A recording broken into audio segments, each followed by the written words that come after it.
Hello students, my name is Harish Kumar Gupta, maths faculty in Resonance PCCP division.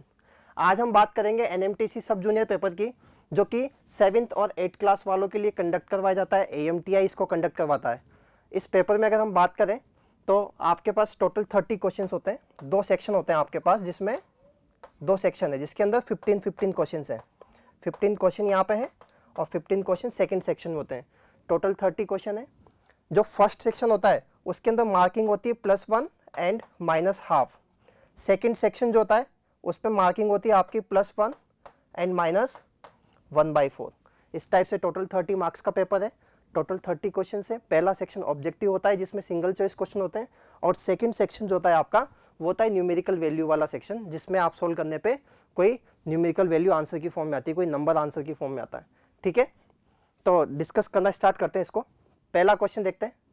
If x plus y equals to 6, then find the value of x cube plus y cube plus 18xy। x plus y की value हमें पता है और x cube plus y cube plus 18xy हमें चाहिए। तो हम क्या करते हैं, सिंपली जो x plus y हमें दिया हुआ है ना, इसका होल क्यूब कर देते हैं। यहाँ से क्या मिलेगा हमें, x cube plus Y cube plus 3xy into X plus Y, A plus B का होल क्यूब वाला फॉर्मूला लगा दिया हमने। अब हम यहाँ पे क्या करें, सिंपली x प्लस वाई की जगह 6 पुट कर देते हैं। तो 6 cube equals to x cube plus Y cube plus 3xy into 6। That means 216 equals to x cube plus Y cube plus 18xy। और हमें यही चाहिए था, हमें x cube plus Y cube plus 18xy की वैल्यू चाहिए थी, जो कि 216 है। तो ऑप्शन सी जो होगा वो इसका करेक्ट आंसर होगा। ठीक है, नेक्स्ट क्वेश्चन नंबर 2। इसमें दिया हुआ है the radius and vertical height of a cone are respectively r and 2h। एक कोन दिया हुआ है जिसकी रेडियस एंड वर्टिकल हाइट आपको पता है। The radius and vertical height of a cone are small r and 2h। Clear. The radius and height of a cylinder, एक cylinder given है।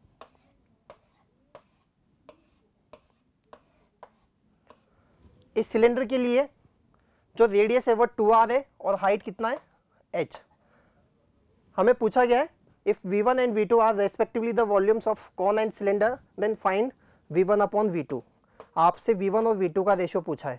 तो हमें पता है कि कॉन का वॉल्यूम का फॉर्मूला क्या होता है, 1/3 पाई r स्क्वायर h। r की जगह r आ जाएगा और h की जगह कितना आ जाएगा, 2h। क्लियर। सिलेंडर का वॉल्यूम का फॉर्मूला होता है हमारे पास पाई r स्क्वायर h। तो पाई r की जगह कितना आ जाएगा बेटा, 2r एंड h की जगह h।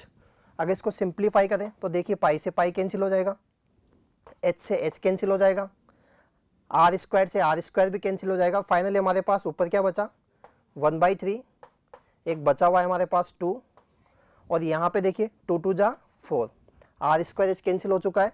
इसको 2 से कैंसिल कर दो 2 टाइम्स, तो हमारा जो आंसर आएगा यहाँ से वो कितना आ जाएगा, 1/6। तो यहाँ से जो सही आंसर है हमारा वो है सी ऑप्शन, 1/6। नेक्स्ट क्वेश्चन देखिए। In the adjoining figure AR is the bisector of angle BAC। एक ट्राइंगल ABC आपको दिया हुआ है, इसमें AR जो है वो एंगल बाइसेक्टर है किसका, इस एंगल ABC का। कहने का मतलब ये है कि अगर यहाँ से यहाँ तक का एंगल और यहाँ से यहाँ तक का एंगल, ये दोनों आपस में कैसे हैं, सेम है। And AH is the altitude. AH जो है यह एल्टीट्यूड दिया हुआ है, ये एंगल कितना है आपका, 90 degree. The measure of angle HAR, आपको ये वाला एंगल चाहिए। हम इसको थोड़ी देर के लिए कुछ मार्क कर देते हैं, x लिख देते हैं इसको, x की वैल्यू आपको चाहिए।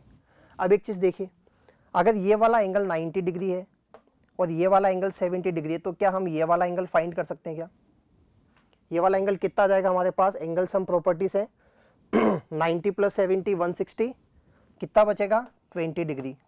तो हमें ये वाला एंगल मिल चुका है यहाँ से यहाँ तक का 1 है ना, 20 डिग्री। अच्छा, इस वाले ट्राइंगल को देखें अगर हम, तो इस वाले ट्राइंगल में ये वाला एंगल 90 है, ये 40 है, तो ये टोटल एंगल यहाँ से यहाँ तक का जो एंगल है ये कितना आ जाएगा, ये 90, ये 40, 130, टोटल कितना आ जाएगा 50। तो ये पूरा एंगल हो गया आपके पास 50। सही है। अब अगर देखें थोड़ा सा इसको, ये 50 है, ये x है, तो ये कितना आ जाएगा 50 माइनस x। क्लियर है बात भाई? ये 20 आ चुका है, ये टोटल एंगल आपके पास 50 है, उसमें से हमने इसको x माना था, तो ये कितना हो जाएगा? 50 माइनस x हो जाएगा। अब हमें पता है यहाँ से कि एंगल BAR ये किसके इक्वल है? एंगल RAC के। क्यों? क्योंकि ये एंगल बाइसेक्टर गिवन था। तो एंगल BR की वैल्यू कितनी आ गई आपके पास? 20 plus x। And angle RAC की वैल्यू कितनी आ गई आपके पास? 50 माइनस x। दोनों को सिंप्लीफाई कर दो इस इक्वेशन को, तो 2x बराबर 30, x की वैल्यू क्या आ जाएगी? 15 डिग्री। कहने का मतलब जो एंगल HAR हमको चाहिए था उसकी वैल्यू क्या आ जाएगी? 15 डिग्री। तो इसका ऑप्शन बी जो होगा वो करेक्ट होगा। नेक्स्ट देखिए question number 4, the value of x satisfying the equation this is. एक इक्वेशन आपको दे रखी है 3x minus 4 upon 2x plus 1 equals to 6x minus 3 upon 4x plus 7। इस इक्वेशन को सिंप्लीफाई करना और x की वैल्यू हमें निकालनी है ना, तो क्रॉस मल्टीप्लाई कर देते हैं just. 3x minus 4 into 4x plus 7, ये इससे मल्टीप्लाई हो जाएगा। 2x plus 1 6x minus 3। अगर इसको सिंप्लीफाई करें तो देखिए यहाँ से क्या मिलता है आपको? 12x square plus 21x minus 16x minus 28 बराबर, इसको इससे करोगे तो 12x स्क्वायर, यहाँ से आ जाएगा आपके पास minus 6x plus 6x and minus 3। ये देखिए ये इसके साथ कैंसिल हो गया, ये इसके साथ कैंसिल हो जाएगा। यहाँ से आपके पास कितना मिला? 5x, ये उधर चला जाएगा 28, तो यहाँ से आपके पास आ जाएगा जस्ट 25। तो इसको सिंप्लीफाई करने पे फाइनली हमें जो x की वैल्यू मिलेगी यहाँ से वो क्या आ जाएगी? 5। तो फर्स्ट ऑप्शन मल्टीपल ऑफ 3 गलत है, मल्टीपल ऑफ 7 गलत है, मल्टीपल ऑफ 4 ये भी गलत है, and last option prime number है 5, क्योंकि प्राइम नंबर होता है इसलिए डी ऑप्शन करेक्ट होगा। ठीक है, नेक्स्ट क्वेश्चन देखिए। आपको यहाँ पे दे रखा है कि n की वैल्यू जो है वो 2021 है और इस एक्सप्रेशन की वैल्यू आपको चाहिए ना, एक्सपोनेंट की फॉर्म में दिया हुआ है। देखिए आपको फाइंड करना है 7 power n plus 7 power n plus 1 upon 7 power n plus 2 minus 7 power n। ठीक है, अब देखिए यहाँ पे एक चीज़ कॉमन दिख रही है हर जगह, 7 पावर n, ये सभी जगह है चारों टर्म्स में। यहाँ पे 7 पावर n यहाँ पे भी है। अगर इसको मैं थोड़ा सा एक्सपांड करूँ तो क्या लिख सकता हूँ?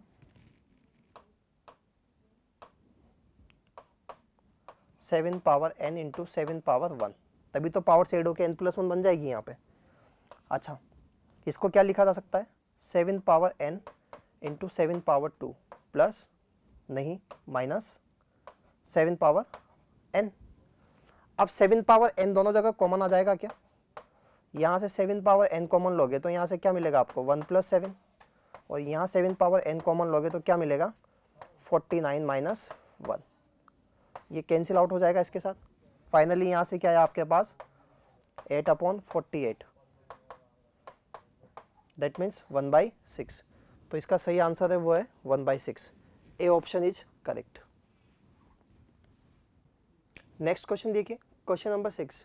यहाँ पे आपको गिवन है a plus B plus c equals to 0 और आपको वैल्यू फाइंड करनी है a square upon 2a square plus B C plus B square upon 2b square plus A c plus C square upon 2c square plus a B.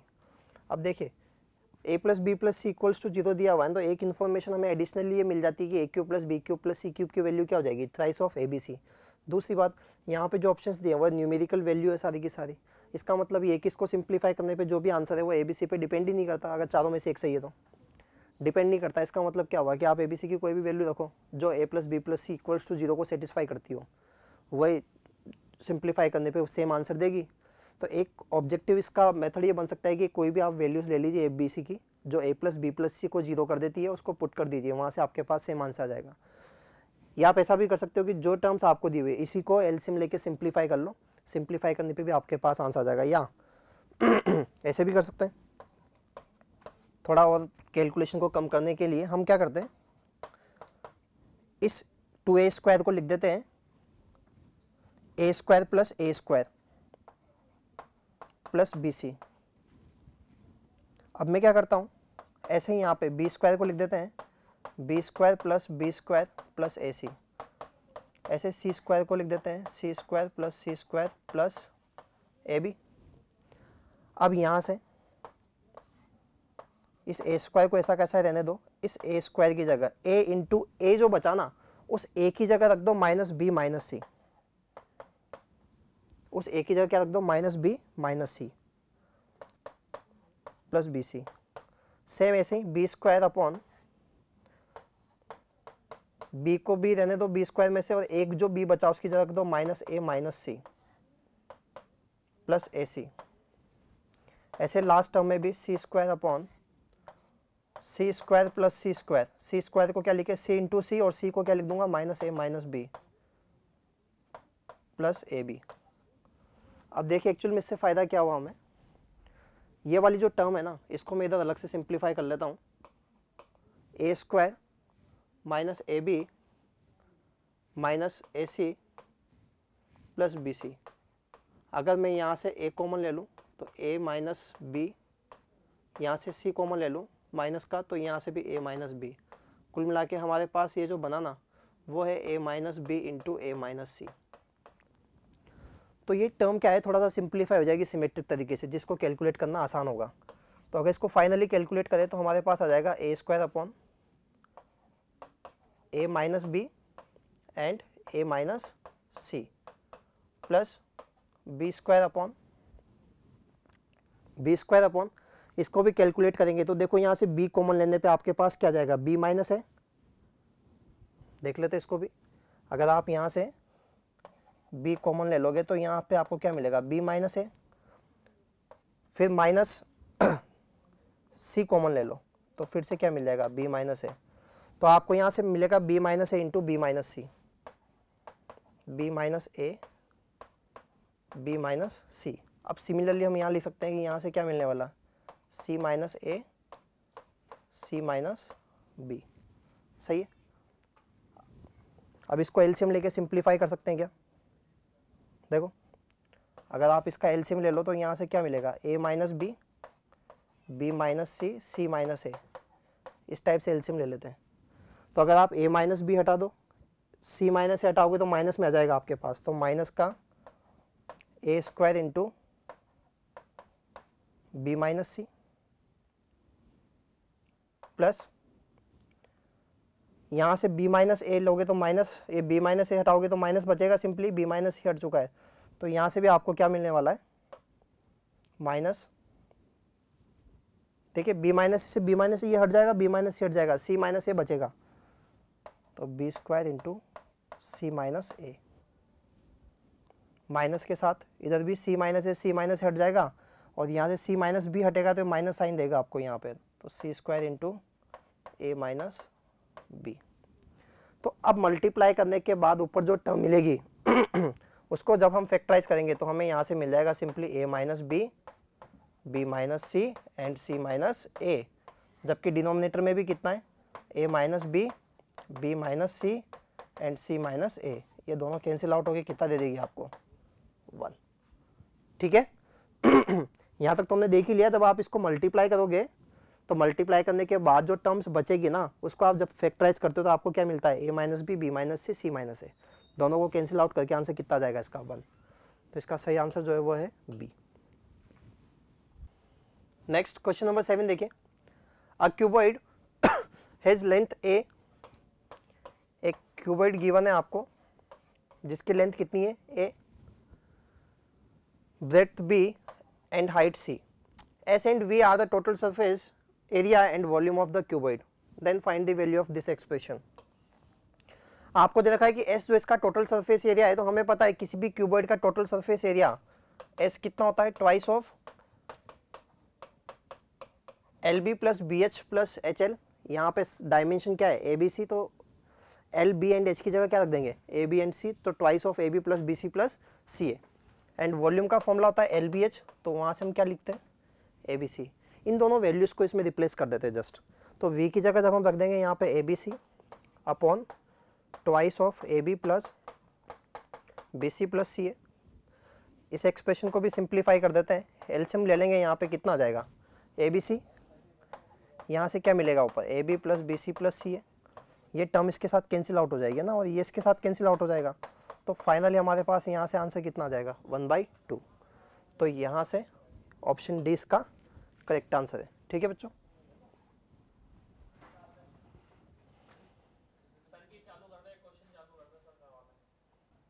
Next देखिए question number 8। समरुद्ध divided 7/9 by 2/3। समरुद्ध जो है वो 7/9 को divide करता है किससे 2/3 को, and goat the answer x। इसका मतलब x जो है ना, x क्या हो जाएगा 7/9 इज डिवाइडेड बाई 2/3। अगर थोड़ा सा और इसको सिंप्लीफाई करें तो ये रेसिप्रोकल हो जाएगा। तो यहाँ से फाइनली आंसर कितना आ गया, या x की वैल्यू कितनी आ गई 7/6। Saket divided 5/11 by 15/22 and goat the answer y। तो y क्या होना चाहिए 5/11 डिवाइडेड बाई 15/22। इसको भी सिंप्लीफाई कर लेते हैं, ये 2 टाइम्स और ये 3 टाइम्स। तो हमारे पास यहाँ से जो y की वैल्यू आ जाएगी वो कितनी आ जाएगी 2/3। विश्वा डिवाइडेड x बाई y। विश्वा जो है वो x को y से डिवाइड करता है, तो उसको आंसर क्या मिलेगा, मतलब आपको किसकी वैल्यू चाहिए x अपॉन y की। x की जगह क्या रखें 7/6 एंड y की जगह 2/3। इस 3 से इसको कैंसिल कर दे 2 टाइम्स। तो फाइनली हमारे पास आंसर क्या आ जाएगा 7/4, जो कि ए ऑप्शन में गिवन है। तो ए option is the correct option. Next question number 9 देखिए। The simplified value of this, एक एक्सप्रेशन आपको गिवन है जिसकी वैल्यू आपको फाइंड करनी है सिंप्लीफाई करके। अब यहाँ पे देखिए 2022 है ना, यहाँ पे दिया हुआ है 2020। तो हम अगर इन्हीं टर्म्स में इसको कैलकुलेट करेंगे तो थोड़ा सा लेंदी लगेगा। हम क्या करते हैं 2020 को कुछ नंबर मान लेते हैं, या ए मान लिया जैसे मैंने यहाँ पे। तो ये एक्सप्रेशन एक्चुअल में आपके पास क्या आ जाएगा a+2 का whole cube minus a cube minus 2 divide by 6। अच्छा आइडेंटिटी लगा के इसको ओपन कर लेते हैं, a प्लस बी का होल क्यूब वाला फॉर्मूला लगा देते हैं इसमें। तो यहाँ से क्या मिल जाएगा आपको a cube plus b cube plus 3ab into a plus b minus a cube minus 2 चला रहा था डिवाइडेड बाई 6। ठीक है, इसको और सिंप्लीफाई करते हैं तो देखो a क्यूब से a क्यूब तो कैंसिल हो जाएगा। यहाँ पे कितना है आपके पास 6a², 6 2 जा 12a और 8 माइनस 2 प्लस 6 डिवाइड बाई 6। अगर आप इसको 6 से डिवाइड कर दें तो आपको यहाँ से क्या मिल जाएगा a+1 का होल स्क्वायर। देखो 6 से डिवाइड करने के बाद यहाँ क्या बचेगा a² प्लस 2a+1, जो कि a+1 का स्क्वायर होता है। स्क्वायर रूट के बाद आ जाएगा कितना आ जाएगा a+1। a की वैल्यू क्या रख देंगे वापस 2020। तो फाइनली हमारा जो आंसर आएगा यहाँ से वो कितना आ जाएगा 2021। A is the correct option. Next देखिए क्वेश्चन नंबर 10। आपको गिवन है x power 5 equals to 5, then find the value of x। x की वैल्यू निकालनी है। अच्छा एक चीज़ कर सकते हैं हम यहाँ पे, ये जो 5 लिखा हुआ है इसको वापस से क्या लिख सकते हैं x पावर 5। फिर इस 5 को वापस से अगर सेम यही चीज़ लिख दें तो क्या ये पैटर्न चलता ही रहेगा क्या। यहाँ पे आपको क्या मिल जाएगा x पावर हाँ अप टू 5। ये किसके बराबर हो गया 5 के। अब ये एक इनफाइनाइट पैटर्न है ना, अगर आप इसमें से एक आध x को कम भी कर दो नीचे से तब भी इस पर कोई फर्क पड़ने वाला नहीं है। अगर आप इस x को हटा भी दो ना एक को, तब भी ये जो चीज़ है वो वापस क्या दिखेगी आपको, ये एक्सप्रेशन कैसा दिखेगा सिमिलर ही दिखेगा क्या। तो हम इसकी जगह क्या रख सकते हैं 5। तो हमें यहाँ से क्या मिल जाएगा x पावर 5 इक्वल्स टू 5। तो x की वैल्यू क्या आ जाएगी 5 पावर 1/5, जो कि डी ऑप्शन में गिवन है। तो option D is the correct answer. Next question देखिए बेटा, 11th क्वेश्चन है आपके पास, a is not b equal b is not equals to c, a b c तीनों आपस में इक्वल नहीं है, और इंफॉर्मेशन गिवन है a square plus a equals to b square, b square plus b equals to c square and c square plus c equals to a square, then find the value of a minus b into b minus c into c minus a। हमें चाहिए a minus b, b minus c and c minus a। तो हम क्या करते हैं, पहले a minus b की, b minus सी की और c माइनस a की वैल्यू निकाल लेते हैं इनसे। चलो यहाँ से देखते हैं, मैं एक काम करता हूँ, इस a स्क्वायर को उधर लेके जाता हूँ, तो यहाँ से आपको क्या मिलेगा, b minus a into B plus a। अब अभी भी एक दिक्कत है, b माइनस a आपको चाहिए b प्लस a की टर्म में आएगी ना, a अपॉन b प्लस इस टर्म में मिलेगा। हम चाहे तो इसमें एक चीज़ और कर सकते हैं, अगर मैं इन तीनों इक्वेशंस को ऐड करूं, क्योंकि देखो a square b square c square इधर भी आ रहा है LHS में भी सब में, और RHS में भी आ रहा है, तो अगर तीनों को ऐड कर दिया जाए तो हमें यहाँ से क्या मिलने वाला है, ये a square b square c square से a square b square c square तो कैंसिल आउट हो जाएगा। यहाँ से आपको क्या मिल जाएगा, a plus B plus c बराबर 0। यहाँ से हमें क्या मिल जाएगा, a plus B plus c equals to 0। तो हम यहाँ से b प्लस सी की वैल्यू क्या रख सकते हैं, यहाँ पे b प्लस ए की वैल्यू क्या रख सकते हैं, माइनस सी। तो a इक्वल्स टू क्या आ जाएगा, b minus A into minus C. तो a माइनस बी की वैल्यू जो आएगी आपके पास वो क्या आ जाएगी, a बाई सी। सही है। इसी टाइप से अगर हम इस सेकंड वाली इक्वेशन को देखें, इस b स्क्वायर को उधर लेके चले जाएं, तो यहाँ से b इक्वल्स टू आ जाएगा आपके पास c plus B into C minus B. सी प्लस बी की जगह आप क्या रखोगे, माइनस ए। तो माइनस ए रखने के बाद आपके पास b माइनस सी की जो वैल्यू आएगी वो कितनी आ जाएगी, b बाई ए। और ऐसे ही आप थर्ड वाली इक्वेशन से सी स्क्वायर को इधर लेके जाओ, तो c की वैल्यू क्या आ जाएगी आपके पास, a plus C into A minus C. A plus C की जगह क्या रखोगे, माइनस बी। तो c माइनस ए की वैल्यू आ जाएगी आपके पास c अपॉन बी। इन तीनों वैल्यूज़ को जब आप इसके अंदर रखोगे a minus B into B minus C into C minus A में, तो आपको क्या मिलने वाला है, देखो a upon C into B upon A into C upon B. B से बी कैंसिल, ए से ए कैंसिल, सी से सी कैंसिल। फाइनल आंसर कितना जाएगा आपके पास, 1। तो 1 जो है वो इसका करेक्ट आंसर है। नेक्स्ट देखिए बेटा, question number 12, the radius of the circle inscribed in a regular hexagon. एक रेगुलर हेक्सागन है, इसके अंदर एक सर्कल जो है वो इंस्क्राइब किया हुआ है, मतलब इस टाइप से एक सर्कल बना दिया, और इस हेक्सागन की साइड आपको दे रखी 10 यूनिट। अब आपको क्या चाहिए, इसकी रेडियस के बारे में बात करें। The radius of the circle inscribed in a regular hexagon of side 10 unit is r. ये रेडियस आर है, तो बताइए आर की वैल्यू कहाँ से कहाँ लाई करेगी, या आर की वैल्यू क्या होगी। तो हम क्या करते हैं, इसका सेंटर देखते हैं यहाँ से। अगर इस पर परपेंडिकुलर डाल दूँ तो ये क्या बन जाएगी, इसकी रेडियस हो जाएगी क्या, आर। अच्छा एक चीज़ हमें पता है कि भाई रेगुलर हेक्सागन में जो ईच इंटीरियर एंगल होता है वो कितना होता है, 120 डिग्री का। और अगर मैं सेंटर से इसको ऐसे ज्वाइन कर दूं तो ये एंगल बाइसेक्टर हो जाएगा 60 डिग्री, ये भी 60 डिग्री, और ये ऊपर वाला भी कितना बचेगा, 60 डिग्री। इसका मतलब ये जो ट्राइंगल बनेगा ना यहाँ पे, अगर इसको मैं नाम दे दूं ए बी, तो ये जो ट्राइंगल बन रहा है अपने पास ओ ए बी, ये कैसा ट्राइंगल है, एक इक्विलेटरल ट्राइंगल है, जिसकी साइड कितनी हो जाएगी 10, और इसकी ये हाइट आपको चाहिए जो कि आर के बराबर है, जो कि रेडियस है। तो यहाँ पे कितना आ जाएगा 5। पाइथागोरस थ्योरम लगा दें अगर हम यहाँ पे, तो आर की वैल्यू कितनी आ जानी चाहिए, under root of 10 square minus 5 square, या अंडर रूट 75। अब हमें पता है कि 8 का स्क्वायर तो 64 होता है और 9 का स्क्वायर 81 होता है। इसका मतलब ये जो वैल्यू आएगी वो 8 और 9 के बीच में ही आएगी। तो सी ऑप्शन जो होगा वो करेक्ट होगा। नेक्स्ट देखिए बेटा, क्वेश्चन नंबर 13, यहाँ गिवन है each digit of a large number P, P एक लार्ज नंबर है जिसकी सारे डिजिट्स क्या है 1। If the number of digits of P is 2021, जो पी नंबर है ना उसके अंदर सारे डिजिट 1 है और कितने डिजिट्स इसके अंदर 2021 डिजिट्स।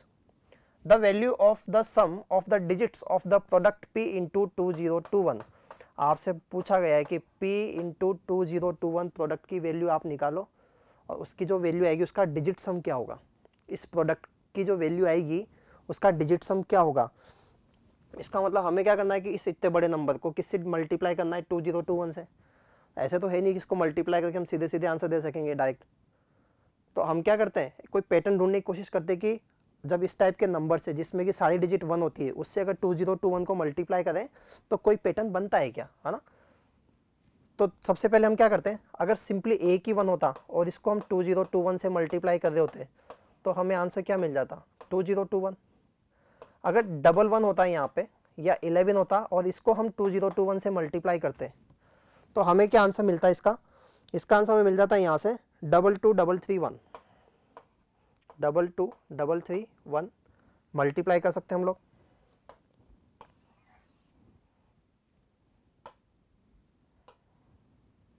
अगर यहाँ पे 111 होता और हम उसको 2021 से मल्टीप्लाई कर रहे होते तो हमें मिलता है यहाँ पे 2243331।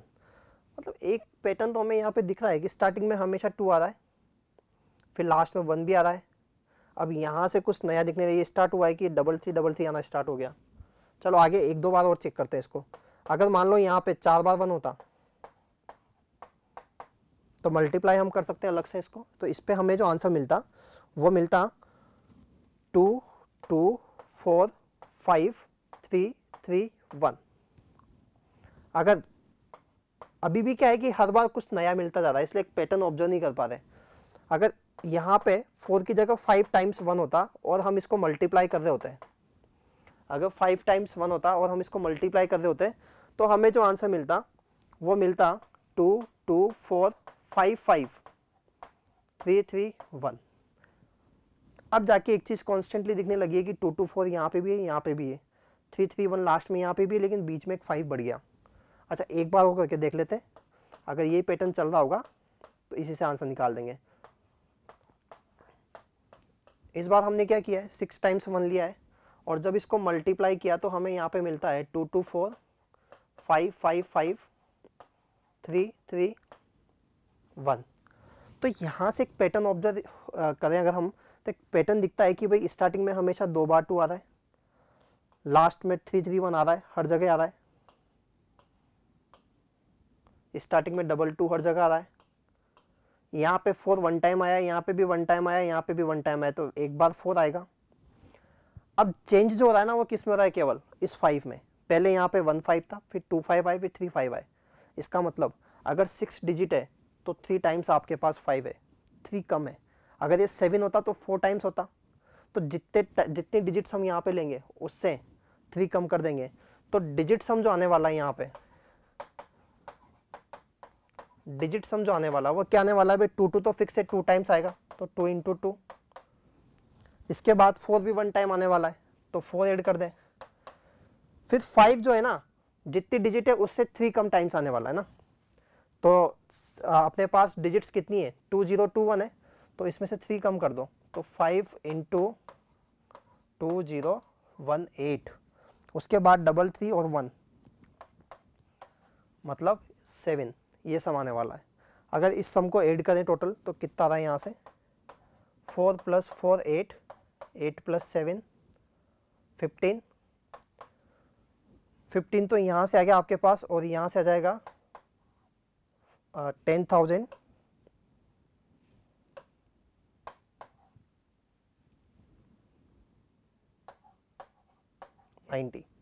तो टोटल सम जो मिल जाएगा आपको यहाँ से वो क्या मिल जाएगा 10105। ऑप्शन डी जो है वो आपका करेक्ट आंसर होगा। नेक्स्ट देखिए question number 14। A retail merchant goes to a wholesale supplier of goods with a certain sum of money. ऐसे समझे कोई भी एक आदमी वो कुछ मनी लेके, कुछ अमाउंट लेके कहीं जाता है कुछ खरीदने के लिए, with which he can buy either 100 pen और 80 पेंसिल्स। एक आदमी जो है या कोई भी एक पर्सन है वो कुछ अमाउंट लेके जाता है, तो उस अमाउंट से या तो वो 100 पेन खरीद सकता है या फिर 80 पेंसिल्स खरीद सकता है। तो मान लो उसके पास टोटल अमाउंट जो है ना वो x रुपीज़ है, वो x रुपीज़ लेके जाता है। लेट अमाउंट x, तो कॉस्ट ऑफ 1 पेन, 1 पेन की कॉस्ट क्या आ जाएगी, क्योंकि इस अमाउंट से वो या तो 100 पेन खरीद सकता है या 80 पेंसिल्स खरीद सकता है। तो ये अमाउंट जो है उससे अगर आप 100 पेन खरीद सकते हो तो एक पेन की कॉस्ट क्या आ जाएगी, x बाई 100। और सेम अमाउंट से आप 80 पेंसिल खरीद सकते हो, तो 1 पेंसिल की कॉस्ट कितनी आ जाएगी, x बाई 80। आगे बोला गया retaining with himself 20% of money for conveyance to go back home. घर वापस आने के लिए उसकी जो कन्वेंस, उसके लिए वो 20% मनी जो है वापस लेके आता है। मतलब उसके पास जो x था उसका 20% उसको वापस लेके आना है। तो वो खर्च कितना करके आ रहा है, 80%। और उस 80% जो उसने खर्च किया है, मतलब वो जो x का 80% वो खर्च करके आ रहा है, उससे उसने 40 पेंसिल्स खरीदी है ना, और जो बाकी बैलेंस था उससे उसने पेन खरीदे। तो आपसे पूछा गया कि उसने नंबर ऑफ पेन्स कितने खरीदे। तो इसका मतलब ये हुआ कि 80% अमाउंट, 80 बाई 100 इंटू एक्स, ये होगा x का 80% अमाउंट। ये अमाउंट जिससे कि उसने पेन और पेंसिल खरीदे, उसमें से 40 तो पेंसिल है, तो 40 पेंसिल की कॉस्ट क्या आ जाएगी, एक पेंसिल की कॉस्ट थी आपके पास x अपॉन 80, तो 40 पेंसिल की कॉस्ट आ जाएगी 40 इंटू एक्स अपॉन 80। अब मान लो उसने n पेन खरीदे होंगे, तो n पेन की कॉस्ट क्या आ जाएगी, n इंटू एक्स अपॉन 100। तो 20% तो वापस लेके आ गया अपने साथ, तो 80% खर्च करके आया। उसके पास x रुपीज़ था, तो x का 80% कितना हो जाएगा, 80x बाई 100। इससे उसने 40 पेंसिल खरीदी है, तो 40 पेंसिल की कॉस्ट इतनी आ जाएगी 40 इंटू एक्स बाई 80। अब आपसे बोला गया है कि उसने कितने पेन खरीदे होंगे बाकी से, तो मान लो n पेन उसने खरीदे, तो n पेन की कॉस्ट क्या आ जाएगी, n इंटू एक्स बाई 100। इसको सिंप्लीफाई कर लेते हैं। देखो ये एक्स एक्स तो कैंसिल हो जाएगा सब जगह से, ये कितना बचा 4/5,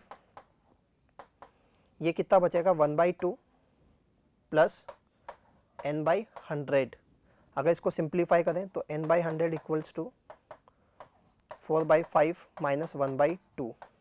एलसीएम ले लो 10, तो यहाँ से आ जाएगा आपके पास 8 माइनस 5 या 3/10। ये किसके इक्वल था, n बाई 100 के। तो n की वैल्यू क्या आ जाएगी आपके पास 30। तो उसने जो नंबर ऑफ पेन खरीदे हैं वो कितने, 30। Option C is the correct answer. देखिए बेटा next question, last question of the first section. If 2 upon n plus 1 upon n square where n is a natural number, n क्या एक natural number है, और 2 upon n plus 1 upon n square के बारे में आपसे बात की जा रही है। क्या बोला जा रहा है, can be return as a irreducible fraction. इसको एक फ्रैक्शन की फॉर्म में लिखा जा सकता है जो कि इरिड्यूसिबल है। कहने का मतलब न्यूमरेटर एंड डिनोमिनेटर आपस में को प्राइम है, इनका कोई कॉमन फैक्टर नहीं है। Whose numerator and fraction denominator has no common factor and sum of the numerator and denominator, इसका जो न्यूमरेटर है और जो डिनोमिनेटर है उन दोनों का सम आपको दिया हुआ है। चलो पहले इसको थोड़ा सिंप्लीफाई कर लेते हैं। अगर एलसीएम लूँ मैं इसका तो कितना आ जाएगा n स्क्वायर, तो ये मिल जाएगा आपको 2n प्लस 1। अब इसने बोला यहाँ पे कि न्यूमरेटर का न्यूमरेटर और डिनोमिनेटर इन दोनों का जो सम है n square plus 2n plus 1, ये कितना है 2025। ये n प्लस 1 का होल स्क्वायर बन रहा है क्या, और 2025 को अगर देखें तो ये भी बनता है आपका 45 का होल स्क्वायर। कहने का मतलब n प्लस 1 कितना जाएगा आपके पास 45। तो यहाँ से तो आपको n की वैल्यू मिल गई 44। अगर 44 को यहाँ रखें एक बार के लिए तो ये कैसा बन जाता है 44 इंटू 2 89 डिवाइड बाई 44 का स्क्वायर। और वैसे भी 89 जो होता है वो एक प्राइम नंबर होता है, तो इरिड्यूसिबल फॉर्म में ही है ये, अभी आगे सिंप्लीफाई नहीं होंगे। आपसे क्या पूछा यहाँ पे, फाइंड दी न्यूमरेटर, तो यहाँ से न्यूमरेटर कितना जाएगा हमारे पास 89। तो इस क्वेश्चन में ऑप्शन डी जो है वो इसका करेक्ट आंसर है। नेक्स्ट क्वेश्चन देखें। नेक्स्ट पार्ट 2 स्टार्ट हो जाता है हमारे पास यहाँ से, है ना, और इसमें +1 एंड -1/4 मार्किंग है क्वेश्चन नंबर 16 से 30 तक। चलो क्वेश्चन नंबर 16 स्टार्ट करते हैं हम यहाँ पे। क्वेश्चन नंबर 16 में लिखा हुआ है there are basket of 500 mangoes sold by 4 road side vendors, 4 person A, B, C and D bought mangoes. देखो एक बास्केट में 400 मैंगोज हैं, सॉरी 500 मैंगोज हैं, और 4 वेंडर्स जो हैं वह इनको A, B, C, D को बेचते हैं, या A, B, C, D 4 इसको खरीदते हैं। Each from a different vendor, अलग अलग से 4 अलग अलग वेंडर हैं और A, B, C, D चारों उन अलग अलग वेंडर से खरीदते हैं। A got 10% less then the number of mangoes bought by B, जितना B को मिला उससे 10% इसको मिलता है। And B got 25% more than number of mangoes got by C, जितना C को मिला उससे 25% ज़्यादा किसको मिलता है, B को।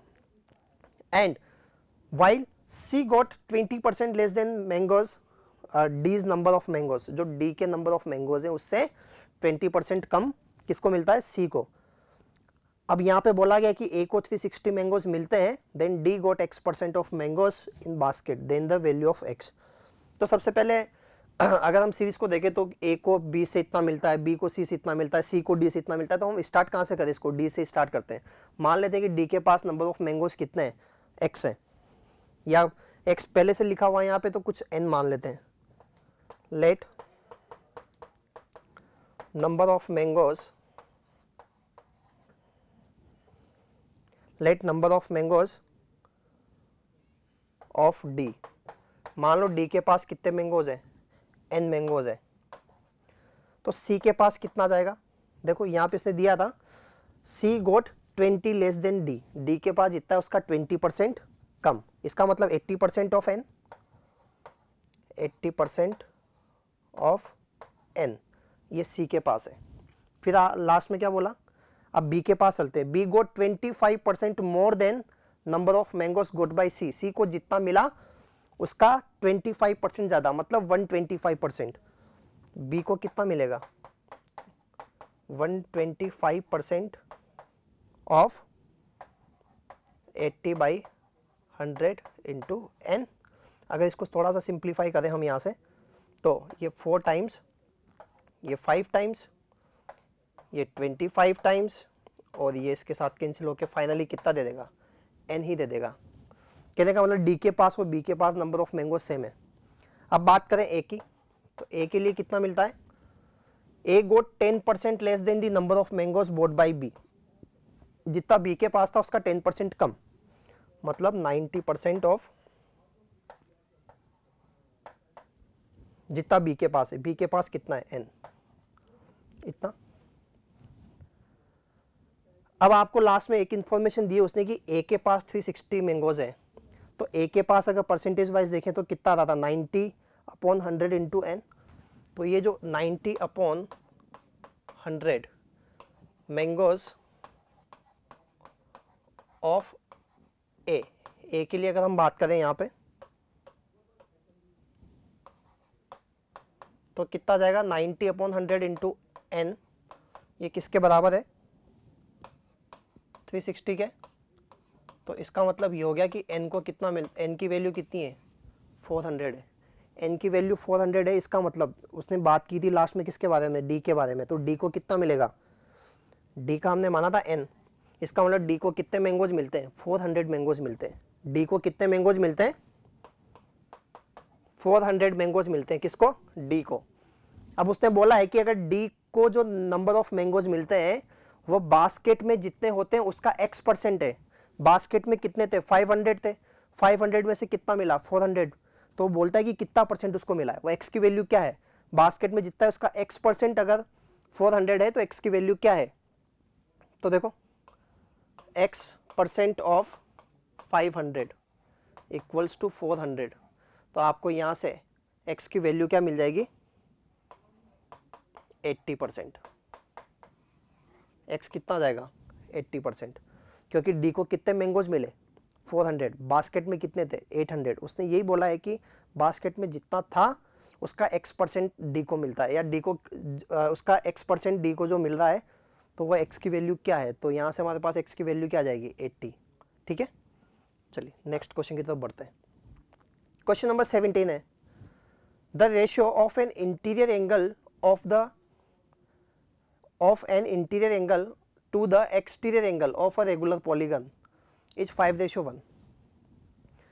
The ratio of an interior angle to the exterior angle of a regular polygon, एक रेगुलर पॉलीगन है, अगर मान लो n साइडेड पॉलीगन है, लास्ट में ये पूछा इसने कि find the number of side, तो मान लो n साइड है पॉलीगन के अंदर, तो उसके एक इंटीरियर एंगल का एक्सटीरियर एंगल के साथ जो रेशियो दिया हुआ है वो 5:1 दिया हुआ है।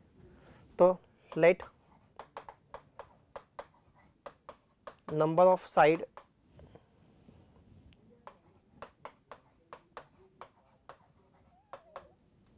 in polygon is n, तो each interior angle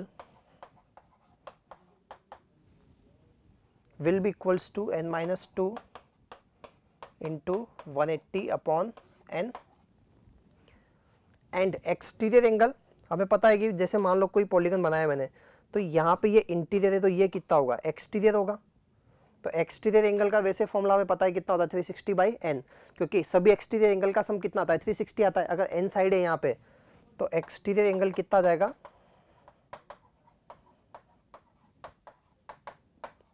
360/n, और फॉर्मूला नहीं पता, इंटीरियर पता है तो उसको 180 में से माइनस कर दो, तब भी आपके पास ये चीज़ आ जाएगी। इन दोनों का रेशियो आपको दे रखा है उसने 5/1, तो n minus 2 into 180 divide by n upon 360/n equals to 5/1। n से n कैंसिल, 180 से ये 2 टाइम्स कैंसिल, क्रॉस मल्टीप्लाई करेगा हम यहाँ से, तो हमें क्या मिलेगा n माइनस 2 इक्वल्स टू 10। तो यहाँ से नंबर ऑफ साइड जो मिली हमें वो कितनी मिल जाएगी 12। ठीक है, नेक्स्ट क्वेश्चन देखते हैं। Some cows and some hens totally 20 in all. देखो कुछ नंबर ऑफ काउज है और नंबर ऑफ हेन्स है, दोनों का जो सम है वो कितना है 20। Were seen in a place, किसी प्लेस पे देखी गई। When all the legs are counted we get 64। अगर हम इनके लेग्स को काउंट करते हैं तो टोटल लेग्स कितना मिलता है 64। तो बताइए कि नंबर ऑफ काउज कितनी है। तो लेट नंबर ऑफ काउज, हम नंबर ऑफ काउज को कितना मान लें x मान लें। अगर नंबर ऑफ काउज x होगी तो नंबर ऑफ हेन्स कितनी हो जाएगी, then number of hens 20 minus x। क्यों, क्योंकि number of cows and number of hens total sum कितना दिया हुआ है इनका 20 है, तो अगर x काउज होगी तो 20 माइनस x क्या हो जाएगी हेन्स हो जाएगी। अब ये दिया हुआ है कि इनके जो नंबर ऑफ लेग्स हैं टोटल वो कितना है 64। अब हमें एक चीज़ पता है कि काउज के अंदर लेग्स कितनी होती है 4 और हेन्स में लेग्स कितनी होती है 2, तो टोटल नंबर ऑफ लेग्स कितना जाएगा, one cow contain 4 legs, so total legs of cows of x cows is 4x and total legs of 20 minus x hence is 2 into 20 minus x and this sum is equals to 64।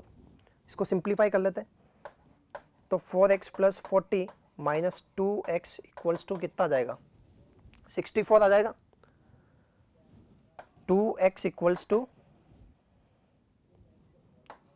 24 and value of x is equals to 12. So from here we get number of cows equals to 12। number of cows कितनी हो जाएगी 12। आसान question था ये भी। Next question देखें। Given a b c d e are natural numbers, 5 natural numbers given है आपको a b c d and e such that a plus b equals to b plus c equals to c plus d equals to d plus e equals to 4021। इनका sum दिया हुआ है आपको a plus B B plus C C plus D D plus C चारों equal है, और किसकी equal है 4021 के। And it is given that a plus B plus C plus D plus E equals to 11063 and we have to find the value of a minus D. हमें किसकी value चाहिए a minus d की, तो हम यहाँ से a और d की वैल्यू निकालने की कोशिश करते हैं। चलो देखिए b प्लस सी भी आपको पता है एंड d प्लस ई भी आपको पता है। अगर इन दोनों की जगह 4021 रखा जाए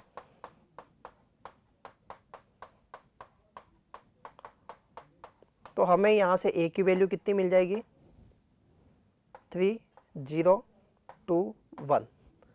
a की वैल्यू कितनी मिल जाएगी हमें यहाँ से 3021। अब हम d की वैल्यू निकालने की कोशिश करते हैं। अच्छा d की वैल्यू निकालने के लिए देखो डायरेक्ट ऐसा तो है नहीं कि a प्लस बी और c प्लस ई की वैल्यू हमें पता है, तो हम क्या करते हैं a प्लस बी और c प्लस डी की वैल्यू रखते हैं। ये तो हमें पता है, a प्लस बी की जगह भी 4021 रख दो, तो यहाँ से हमें e की वैल्यू मिल जाएगी वापस से 3021। e की वैल्यू क्या मिल जाएगी 3021, लेकिन हमें तो d की वैल्यू चाहिए ना, तो d की वैल्यू के लिए हम ये रिलेशन काम में ले सकते हैं यहाँ पे कि d plus E equals to 4021 था, उसमें से e की जगह कितना रख दिया जाए 3021, तो यहाँ से हमें d कितना मिल जाएगा 1000। अब अगर a की वैल्यू रखें 3021 और d की वैल्यू रखें 1000, तो यहाँ से जो हमें a माइनस डी की वैल्यू मिलने वाली है वो क्या होगी 2021। तो 2021 is the correct answer. Next question देखते हैं। Question number 20, the sum of the digits of a 2 digit number is 6। कोई 2 डिजिट का नंबर है जिसका डिजिट सम कितना दिया हुआ है 6 दिया हुआ है। If we add 18 to this number, we get a 2 digit number consisting of the same digits in the reverse order। अगर हम इस 2 डिजिट नंबर में 18 ऐड कर दें तो हमें वापस से एक 2 डिजिट नंबर मिलता है जिसके डिजिट्स रिवर्स ऑर्डर में है। The sum of the square of the digits of original 2 digit number, तो जो 2 डिजिट नंबर था स्टार्टिंग में उसके डिजिट्स के स्क्वायर का सम कितना होगा। तो हमारा टारगेट क्या है कि हमें 2 डिजिट नंबर मिल जाए कैसे भी करके, है ना। लेट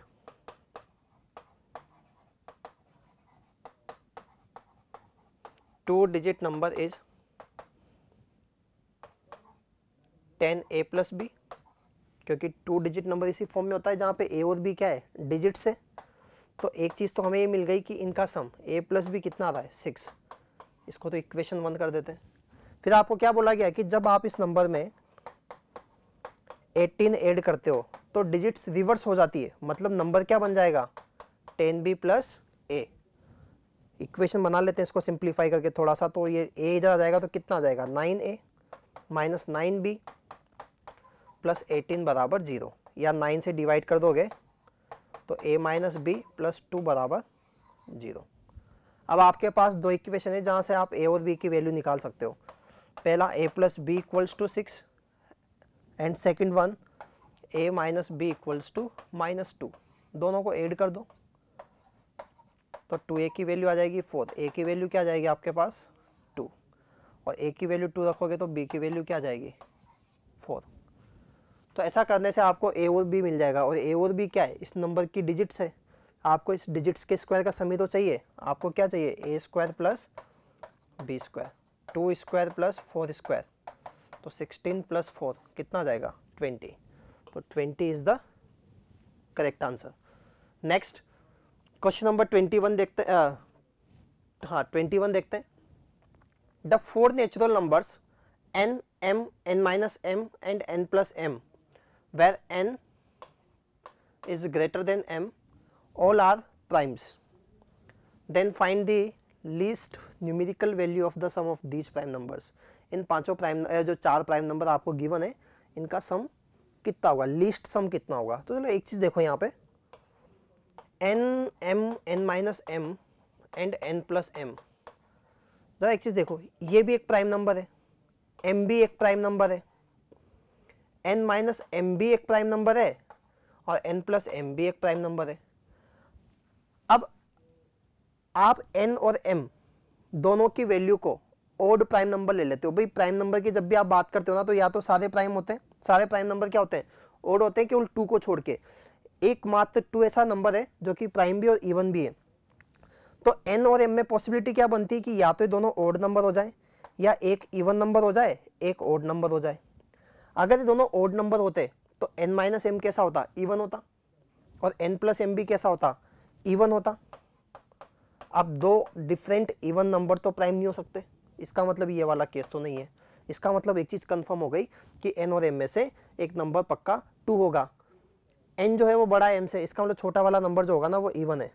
तो हम क्या करते हैं, ये तो कितना हो जाएगा, 2 हो जाएगा। अब एक चीज़ देखें, अगर मैं m को 2 रखूँ तो आपके पास 3 नंबर जो बचे हुए हैं प्राइम में, n, n-2 एंड n+2, ये 3 डिफरेंट प्राइम नंबर्स हैं जिनका डिफरेंस कितना कितना आ रहा है, 2 का डिफरेंस आ रहा है। तो 2 के डिफरेंस पे आपको केवल और केवल 3, 5 और 7 ये 3 नंबर ऐसे मिलते हैं जो कि प्राइम है, जिनका डिफरेंस कितना आता है, 2 का। इसके अलावा 3 प्राइम नंबर इस टाइप से आपको कभी नहीं मिलते। तो एक चीज़ फाइनल हो चुकी है कि हमारे पास जो प्राइम नंबर आने वाले हैं, एक 2 है, एक 3 है, एक 5 है और एक कितना है, 7। इसका मतलब n की वैल्यू कितनी हो गई आपके पास, 5, और m की वैल्यू हो गई 2। और इन प्राइम नंबर्स के सम की अगर बात करें तो सम कितना आ जाएगा, 2, 3, 5, 7, इनका सम 17। तो 17 हमारा इसका सही आंसर है। ठीक है, नेक्स्ट क्वेश्चन देखते हैं। देख बेटा, next question number 22। Question number 22 में आपको गिवन है ABCD is a quadrilateral and squares are drawn to each side as in the figure. ABCD एक क्वाड्रिलेटरल गिवन है आपको, ये इसको मार्क कर देता हूँ मैं यहाँ पे। इसकी चारों साइड पे आपको 4 स्क्वायर बना के दिए हुए हैं यहाँ पे, और AD दिया हुआ है आपको 4। Area of triangle ABQ,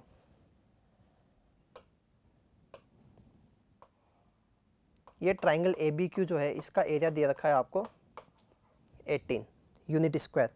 and area of square on BC, BC पे जो स्क्वायर बना हुआ है इसका एरिया आपको दे रखा है कितना, 25। And perimeter of square on CD is 18। इस पे जो CD पे जो स्क्वायर बना हुआ है इसका जो पेरीमीटर है वो दे रखा है आपको 18। सही। अब हमसे पूछा गया है the perimeter of quadrilateral ABCD is in the form of P/Q, then find P plus Q, find value of P plus Q। हमें क्या करना है, इस ABCD का जो है वो पेरीमीटर चाहिए। अब पेरीमीटर चाहिए तो चारों साइड का सम निकाल लें, और सम निकालने के लिए या चारों साइड निकालने के लिए हमें कुछ ना कुछ इन्फॉर्मेशन सभी के बारे में दी हुई है। चलो पहले बात करते हैं फर्स्ट साइड AD की। तो AD कितना जाएगा यहाँ से, 4। अब बात करें इस AB के लिए, तो AB के लिए देखो हम क्या करने वाले हैं, हमें पता है कि स्क्वायर का डायगोनल जो होगा वो उसको 2 इक्वल एरिया में डिवाइड करेगा। अगर इसका एरिया 18 था तो इसका एरिया भी कितना आ जाएगा, 18। तो इसका टोटल एरिया कितना हो जाएगा, 36। और स्क्वायर का एरिया क्या होता है, साइड स्क्वायर। तो 36 किसका स्क्वायर हो जाएगा, 6 का। तो हम यहाँ से क्या बोल सकते हैं कि जो AB की वैल्यू आएगी वो कितनी आ जाएगी, 6 आ जाएगी। AB की वैल्यू कितनी आ जाएगी, 6 आ जाएगी। इसके बाद आपको इस स्क्वायर का एरिया दिया हुआ है 25, इसका मतलब इसकी साइड कितनी आ जाएगी, BC इक्वल्स टू 5। CD पे जो स्क्वायर बना हुआ है उसका पेरीमीटर 18 है, और पेरीमीटर का फॉर्मूला क्या होता है, 4 इंटू साइड। तो एक साइड जो है वो कितनी आ जाएगी आपके पास, यहाँ से CD आ जाएगी आपके पास 18/4 या 9/2। अब हमें क्या चाहिए, इसका पेरीमीटर चाहिए, मतलब चारों साइड का सम चाहिए। अगर इसका पेरीमीटर निकालें हम तो पेरीमीटर कितना आ जाएगा, 4 + 6 + 5 + 9/2। इसको जब हम ऐड करते हैं तो हमें क्या मिल जाएगा, 39/2, जो कि P/Q फॉर्म में। तो यहाँ से अगर P + Q की वैल्यू देखें तो वो कितनी हो जाएगी, इसका आंसर कितना आ जाएगा यहाँ पे, 41। 41 इज द करेक्ट आंसर। ठीक है, चलो नेक्स्ट क्वेश्चन देखते हैं। Question number 23, my friend mister Jack has reached a square age. एक पर्सन है मिस्टर जैक जिनकी एज जो है वो एक स्क्वायर एज तक आ चुकी है, उनकी एज जो होगी ना वो एक परफेक्ट स्क्वायर नंबर होगी। Mr. Jake age is the product of the Mrs. age is the product of the digits of her husband's age. देखो मिस्टर जेक जो है उनकी एज एक परफेक्ट स्क्वायर है, मिसेज जेक जो है उनकी एज जो है वो प्रोडक्ट है किसका, मिस्टर जेक की एज के डिजिट्स का, ठीक है। इनके एक सन और एक डॉटर है, the age of son is the sum of the digits of the mother of sum of the age of the mother and daughters age is the sum of the digits of age of father. तो आपको बताना है कि सन की as क्या रही होगी। तो वैसे इस क्वेश्चन में ऐसी कोई प्रॉपर इन्फॉर्मेशन नहीं है जहाँ से हम चीज़ों को रिलेट कर सकें, फिर भी हम कुछ अज्यूम करके चलें। जैसे मिस्टर जेक की एज हम मान लें 49, तो मिसेज जेक की एज कितनी हो जाएगी, 4 × 9 36। उसके अलावा सन की जो एज होगी, सन की जो एज होगी वो मदर की जो एज है उसका डिजिट सम है, मतलब 6 + 3 कितना हो जाएगा 9, और डॉटर की जो एज है वो इन दोनों का डिजिट सम कितना हो जाएगा 13। हालांकि अगर हम कोई और नंबर लेके चले तो वहाँ से भी एक पॉसिबिलिटी बन सकती है। जैसे मान लीजिए मैं इसकी एज को ले लूँ 64, तो ये वाली एज कितनी आ जाएगी मिसेज जेक की 24, और इनकी जो एज होगी सन की वो कितनी आ जाएगी 4 + 2 6, और डॉटर की एज कितनी आ जाएगी 10।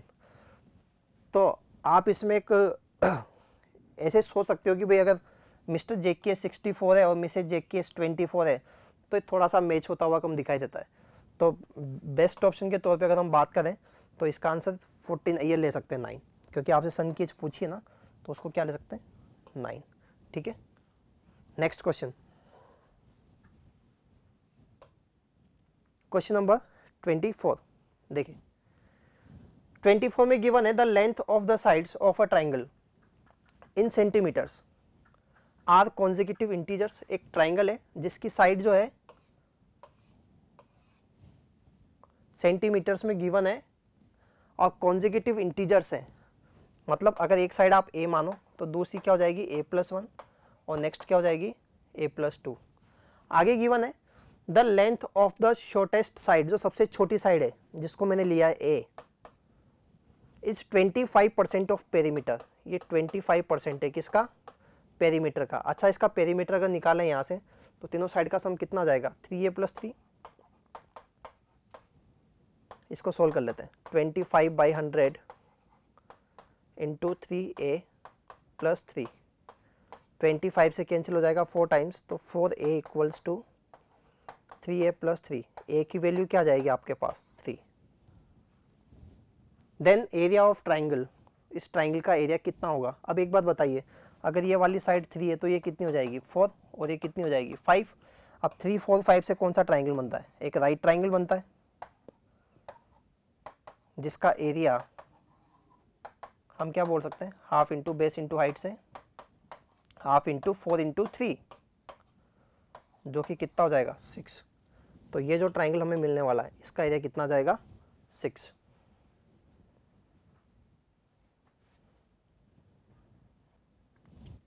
नेक्स्ट क्वेश्चन देखिए 25।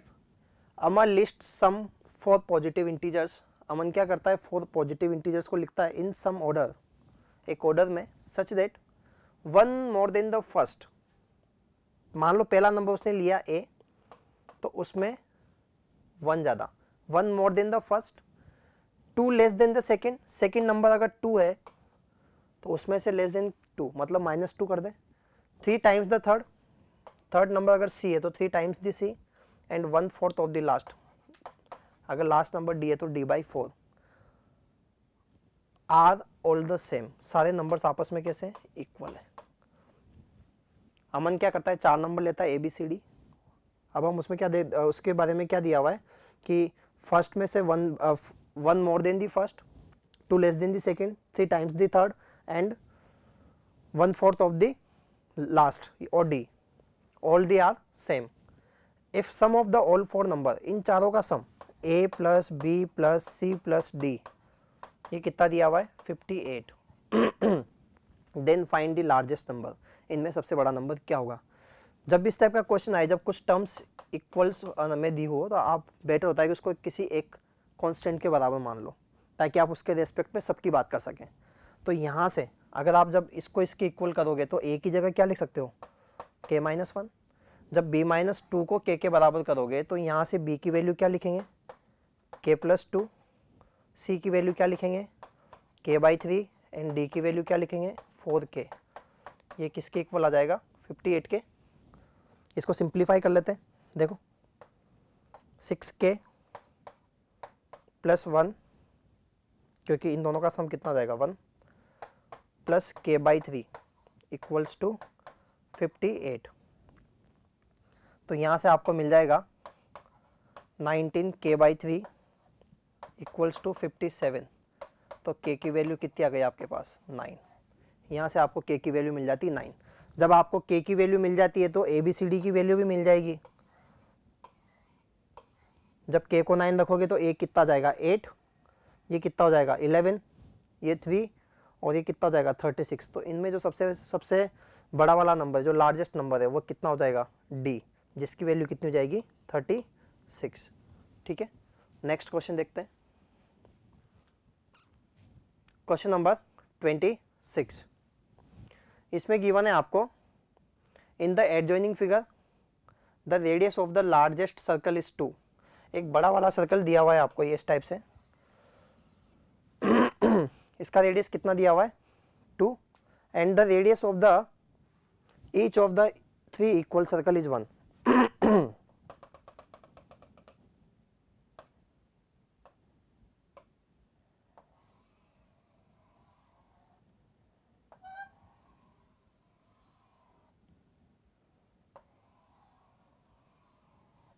इस टाइप से आपको 3 इक्वल सर्कल दिए हुए हैं और ये छोटे वाले सर्कल की रेडियस कितनी दे रखी है, 1 दे रखी है। आपको बोला गया है कि जो शेडेड रीजन है उसका एरिया क्या होगा। देखो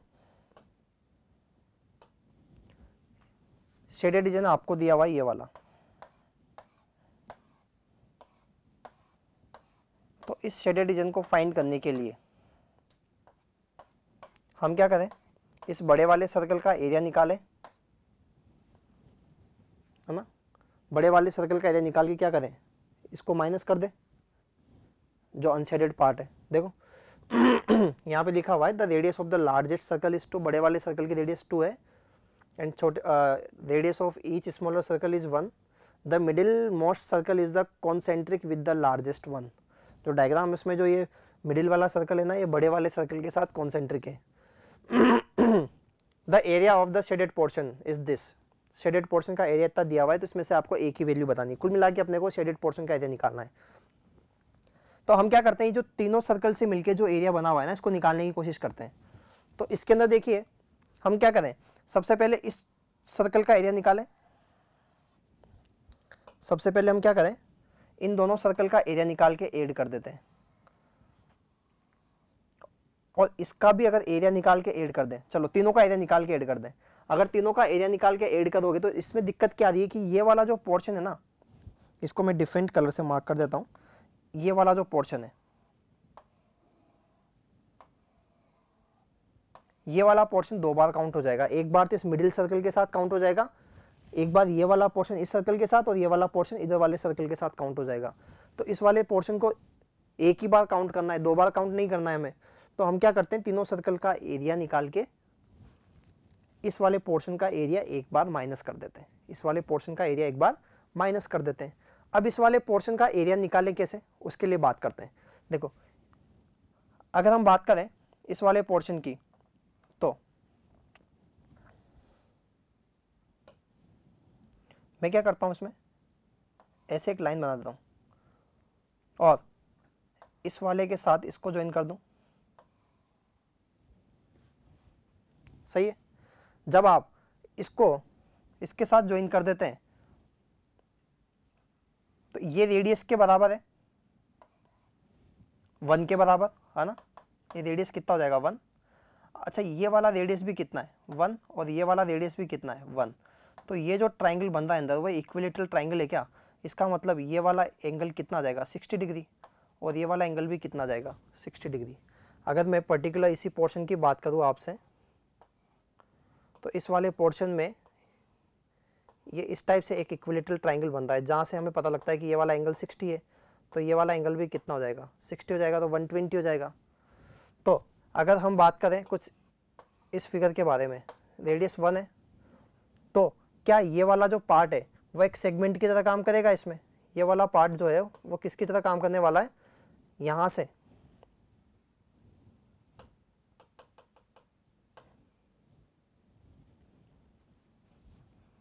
इस वाले में देखते हैं ना, ये वाला जो पार्ट है ना, ये किसकी तरह काम करने वाला है? एक सेगमेंट की तरह काम करने वाला है, जिसका डायग्राम कुछ ऐसा दिखेगा आपको।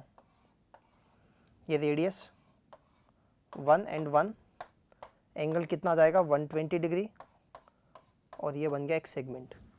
तो हम क्या करेंगे, इस सेगमेंट का एरिया निकाल के इसको 4 टाइम्स करेंगे, क्योंकि ये सेगमेंट 2 बार तो इधर बनेगा और 2 बार इधर बनेगा।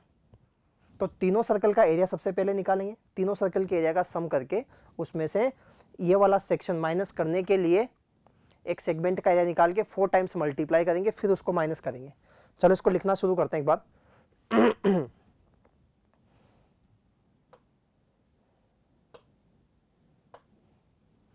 एरिया ऑफ शेडेड रीजन, पहले तो बड़े वाले सर्कल का area pi are square, radius कितना था 2 बड़े वाले सर्कल के लिए, उसमें से माइनस करना है, किसको माइनस करना है? पहले तो 3 टाइम्स ऑफ छोटे वाले सर्कल का एरिया है ना, या 3 times of area of smaller circle, 3 into pi 1 square. अब इसमें से 4 टाइम्स सेगमेंट का एरिया माइनस करना है, इसमें से 4 टाइम सेगमेंट का एरिया माइनस करना है। देखो सेगमेंट का एरिया का फॉर्मूला जो होता है वह pi are square theta upon 360 minus half R square sine theta, ये वाला होता है। तो इस फॉर्मूले को अगर हम यहाँ पे अप्लाई करेंगे तो यहाँ से हमें क्या मिल जाएगा, थीटा की जगह 120 रख देंगे, आर की जगह 1 रख देंगे, सही है। तो जैसे यहाँ पे थीटा की जगह 120 रखेंगे, ये कितने टाइम्स, 3 टाइम्स कैंसिल हो जाएगा। आर की जगह 1 रखेंगे तो यहाँ से सिंपली क्या मिल गया आपको, पाई बाई 3 माइनस आर की जगह तो आपने 1 रखा है, और साइन 120 की वैल्यू √3/2 होती है।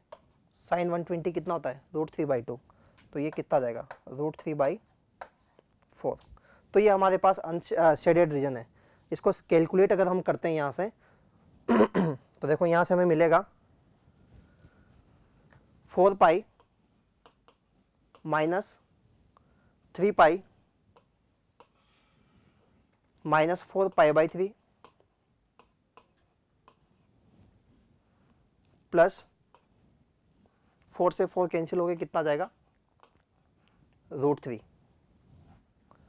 जब आप इसको एलसीएम लेके सिंप्लीफाई करोगे तो आपके पास जो फाइनल आंसर आएगा वह आ जाएगा 7 पाई माइनस 3√3 डिवाइड बाई 3। तो यहाँ से अगर कंपेयर करें तो हमें ए की वैल्यू क्या मिल जाएगी, 3, सही है। तो यहाँ से आंसर क्या होगा, A = 3। Next question number 27। There are 4 2 digit numbers, हमारे पास 4 नंबर है जो कि 2 डिजिट में है। None of the digit is 0, इनमें से एक भी डिजिट 0 नहीं है। भाई आपके पास 4 नंबर है, जैसे मान लो ABCDEFGH, ये 4 नंबर है, चारों 2 डिजिट के नंबर हैं। तो आपके पास कितनी डिजिट काम में आ रही है, इसमें 8 डिजिट काम में आ रही है। तो ये ऐसा बोलता है कि इसमें से एक भी डिजिट 0 नहीं है। Not 2 of them are equal, उनमें से कोई भी 2 डिजिट सेम नहीं है। अब हमारे पास डिजिट्स कितनी होती है टोटल, 0 से लेके 9 तक टोटल कितनी डिजिट्स है, 10 डिजिट है। 10 में से 0 हो नहीं सकती, तो 9 काम में आएगी। अब 9 में से 8 हम काम में ले चुके हैं। तो हमें बताना है कि अगर इन चारों नंबर्स का सम 221 है, मतलब AB प्लस CD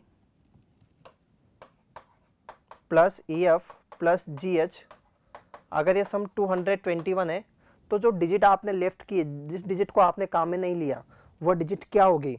तो एक चीज़ देख सकते हैं यहाँ से अगर मैं इनको ब्रेक करूँ नंबर्स को तो ये इस फॉर्म में आ जाएगा 10 into A plus C plus E plus G plus B plus D plus F plus H, ये सम कितना आ जाएगा 2 to 1। तो इसको 2 to 1 बनाने के लिए हमारे पास जो पैटर्न बनता है वो क्या बन सकता है कि भाई आप इसकी वैल्यू ले लो 20 और इसकी वैल्यू ले लो 21, और क्या पॉसिबिलिटी बनती है, इसकी वैल्यू ले लो 21 और इसकी वैल्यू ले लो 11, या फिर इसकी वैल्यू ले लो 19 और इसकी वैल्यू ले लो 31। सही है। अच्छा एक और चीज, अगर हम इन 9 डिजिट्स का सम करें, 1 से लेके 9 तक का अगर हम सम करें तो ये सम हमारे पास कितना आता है 45। ये सम हमारे पास कितना आता है 45। अब अगर हम इस थर्ड वाले केस को ले लें, भाई आप इससे आगे जाओगे तो ये 4 डिजिट का सम कितना आएगा 41, जो कि पॉसिबल नहीं है। तो हम केवल इन्हीं केस पे बात करते हैं क्योंकि इसके अलावा और कोई केस पॉसिबल नहीं है।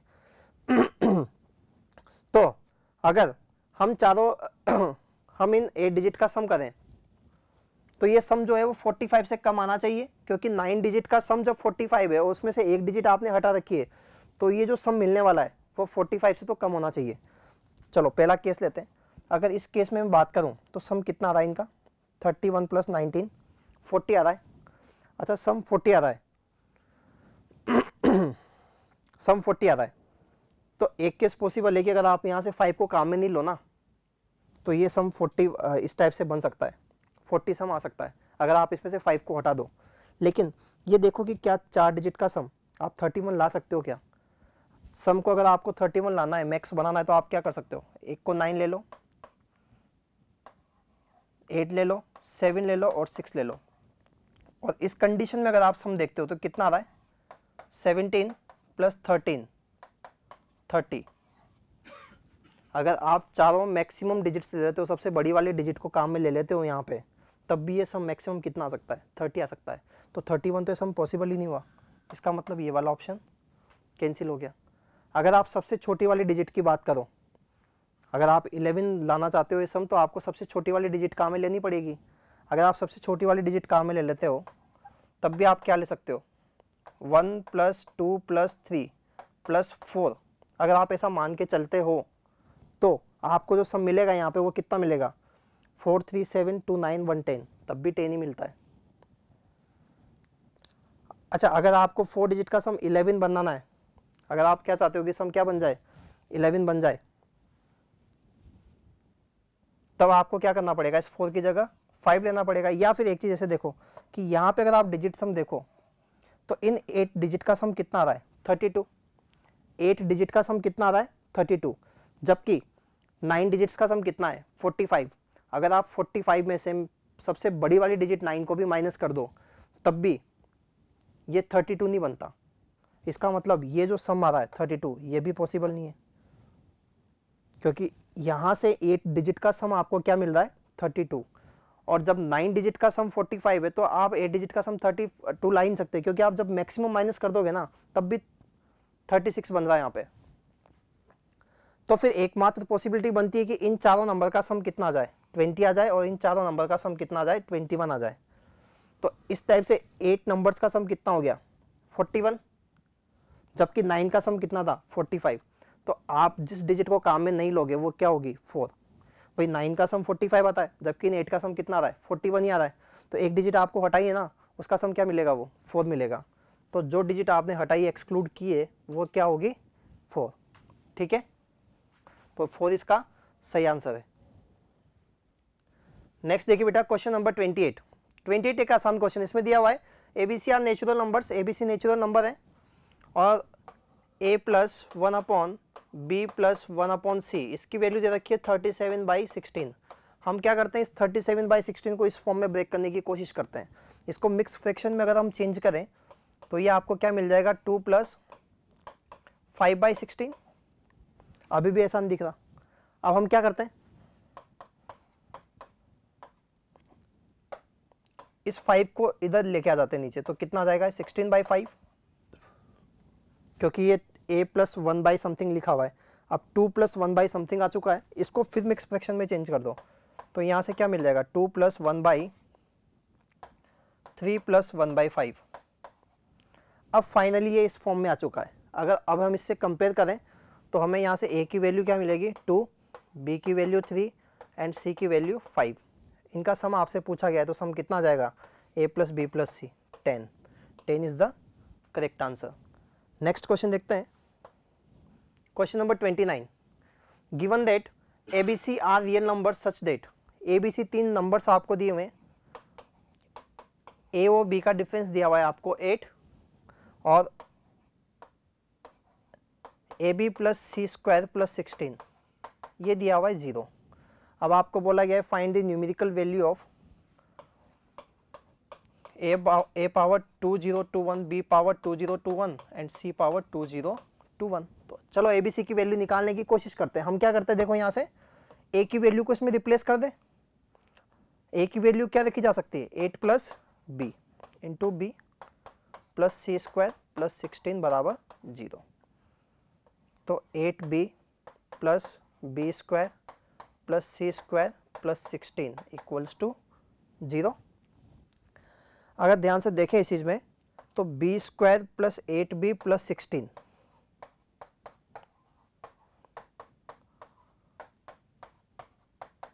इसको हम b प्लस 4 का होल स्क्वायर लिख सकते हैं और ये क्या हो जाएगा सी स्क्वायर। इन दो परफेक्ट स्क्वायर का सम कितना आ गया 0। आपको पता है कोई भी परफेक्ट स्क्वायर या तो 0 हो सकता है या फिर वो पॉजिटिव होगा, नेगेटिव कभी नहीं होता। इसका मतलब दो परफेक्ट स्क्वायर का जो सम है ना वो 0 कब आता है, जब वो दोनों कैसे हों 0 हों। तो b प्लस 4 अगर 0 हो गया तो आपके पास b की वैल्यू क्या आ गई -4 एंड c की वैल्यू कितनी आ गई 0। तो b की वैल्यू आ चुकी है, c की वैल्यू आ चुकी है। अगर इसको पुट करें तो a की वैल्यू निकाल सकते हैं क्या यहाँ से, पहली इक्वेशन से देखो a की वैल्यू क्या आ जाएगी 8 प्लस बी, 8 प्लस बी, या b की जगह -4 रखते हैं, a भी कितना आ जाएगा 4 आ जाएगा। तो आपके पास वैल्यू आ चुकी है a की 4, तो 4 पावर 2021 प्लस b पावर मतलब -4 पावर 2021 प्लस 0 पावर समथिंग। अब ये पावर जो है वो ओड पावर है, ओड पावर है तो बाहर आ जाएगा नेगेटिव के साथ, तो यहाँ कितना आ जाएगा कैंसिल आउट हो जाएगा ये भी, और फाइनली आंसर कितना आ जाएगा हमारे पास 0। तो अगर हम a पावर 2021, b पावर 2021 और c पावर 2021 की वैल्यू निकाले तो वो कितनी आ जाएगी हमारे पास 0। ठीक है, चलिए नेक्स्ट क्वेश्चन देखते हैं, लास्ट क्वेश्चन, क्वेश्चन नंबर 30।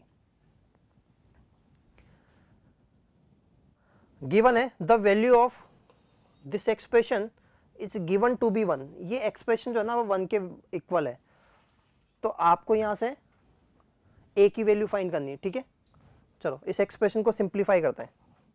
इसको a upon a minus 2 into A plus 2 लिखा जा सकता है, minus 8 upon a into A plus 2 लिख दे। ठीक है, अच्छा इसको क्या लिखा जा सकता है a into A minus 2 upon 4 minus a plus a plus 8 upon a plus 2, और ये एक्सप्रेशन किसकी इक्वल है 1 के। अब हमें यहाँ से a की वैल्यू निकालनी है। चलो पहले इसको सिंप्लीफाई कर लेते हैं। यहाँ से एलसीएम कितना आ जाएगा हमारे पास a into A plus 2 into A minus 2, a minus 2 A plus 2 cancel होकर यहाँ से कितना बन जाएगा a स्क्वायर माइनस a और a प्लस 2 कैंसिल होगा, यहाँ से कितना आ जाएगा a माइनस 2। यहाँ से अगर देखें तो a into A minus 2 upon 4 minus a, बाकी सब वैसा ही रहने दो एक बार के लिए, इक्वल्स टू 1। अच्छा अगर इसको देखें ऊपर वाले पार्ट को न्यूमरेटर को, तो क्या बन गया a square minus 8a plus 16, जो कि कितना हो जाएगा आपके पास a माइनस 4 का होल स्क्वायर, या 4 माइनस a लिख देते हैं क्योंकि इधर भी 4 माइनस a है। तो 4 माइनस a के साथ ये 4 माइनस a कैंसिल होकर यहाँ क्या बचेगा 4 माइनस a, ये a और a माइनस 2 से a और a माइनस 2 कैंसिल हो जाएगा, तो यहाँ सिंपली कितना बचेगा आपके पास a प्लस 2। और यहाँ पे भी कितना था, a + 8 अपॉन a + 2।